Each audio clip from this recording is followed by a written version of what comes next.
I'm adding a new product to my small business, Get Lasered. This 5x7 inch blank is an additional size in my anodized aluminum photo engravings that I offer. The only problem is that my existing jigs were built for coasters and not something of this size. So instead of building a whole new jig system from scratch, I CAD modeled and 3D printed an insert that drops right into the jig that I already use. And through a little bit of prototyping and trial and error, I think I got it perfect. Here's how I did it. So here's the current setup.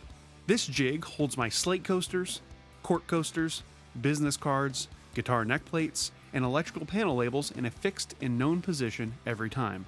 So I'm not sitting there manually aligning parts before every engraving. It lines up with a lightburn template that I've already dialed in, so I align the design with a matching template, send it to the laser, and go. This alone has exponentially improved my efficiency when engraving products like this. The problem is that these 3D printed jigs all fit within the original 4-inch square coaster slots, and my new product is a lot bigger than that. I not only need it to sit securely without moving, but I also need it to be in a known position relative to the laser, so that way the engravings come out perfectly with the design in the software. In the past, I've used a spoil board in the laser. I lightly engrave the matching shape on the spoil board, and then I align the blank with that mark.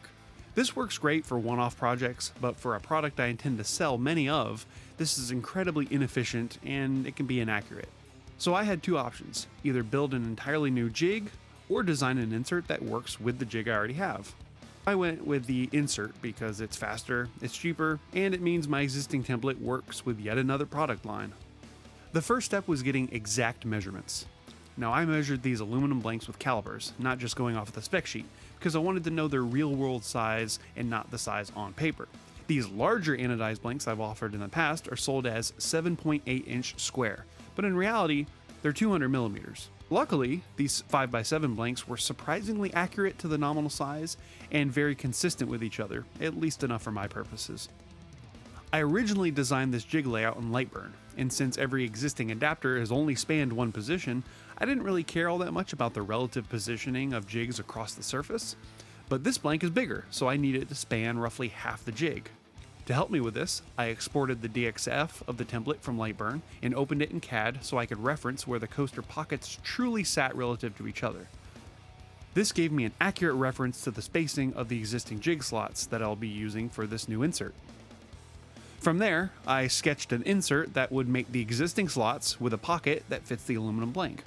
I added some clearance so the part drops in without forcing it, but tight enough that it wouldn't shift once it's sitting in there. Or so I thought, more on that later. This is really the whole game with jig design. If it's too loose, your material can move around and be out of alignment. If it's too tight, you're fighting to get the part in and out all day, if at all. I also extruded the pocket depth to the part thickness, but I ended up changing this in the second version. Once the model looked right, I exported it and sent it to OrcaSlicer. Now I printed this jig in PLA. In fact, all of my jigs have been printed in PLA. It's nothing fancy. PLA is plenty strong for a jig that's just holding a part in place. It prints fast, and that's what I really care about when I'm prototyping. I printed this with my new Snapmaker U1 3D printer. And although it's mainly a single color print, I did take advantage of the multicolor functionality to add a little bit of text on the print. I've had many 3D printers in my nearly 13 years of being in the hobby, and this is by far my favorite 3D printer to date. Now here's where Prototype 1 showed me that I was wrong. While the overall design was perfect in terms of fitment into the existing jig, the fitment of the aluminum blank was not perfect. I actually didn't give it enough clearance to fit nicely and compensate for the slight variance that happens with 3D printing. I was able to temporarily modify the jig by hand to make it usable, but I noticed a few functionality improvements I could add. First, I increased the clearance by about 0.5 millimeter to the pocket length and width. This should give me a perfect fit. I also made the cutout slightly deeper to account for any warping or bend that the blank might have, and I added a finger hole to help push out the blanks after engraving. I sent the redesigned version 2 to the printer and let her run for about another 4 hours. This time when I dropped the blank in, it sat snug with no wiggle and it fit perfectly in the existing jig without any movement. So now it's time to test with an engraving. I dropped the new insert into my existing jig, set the blank in the pocket, and pulled up my same lightburn template file that I've used for this jig system. I added and positioned a rectangle representing the pocket location on the 3D printed insert into the template file. Now I know this template file looks very busy, but it includes all the different materials and blanks that I can use with it, so it's incredibly functional. I threw in a test image and did my standard magic to it. If you want to know more about how I get these amazing photo images on painted and anodized metals, check out my video above for more info. The insert did exactly what it was supposed to do. Put the part in the same spot my file already expects.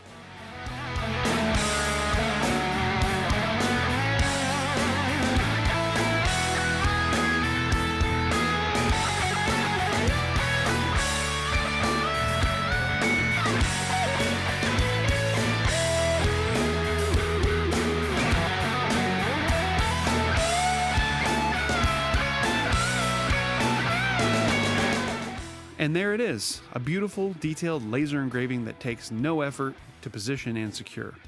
So now this one jig handles yet another product. Anytime I add a new size down the road, I've got a system for it.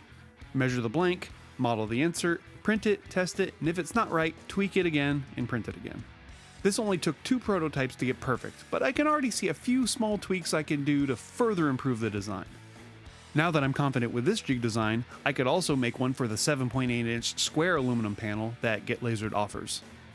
I've been manually aligning and positioning images for these for months, and this will make that process significantly easier.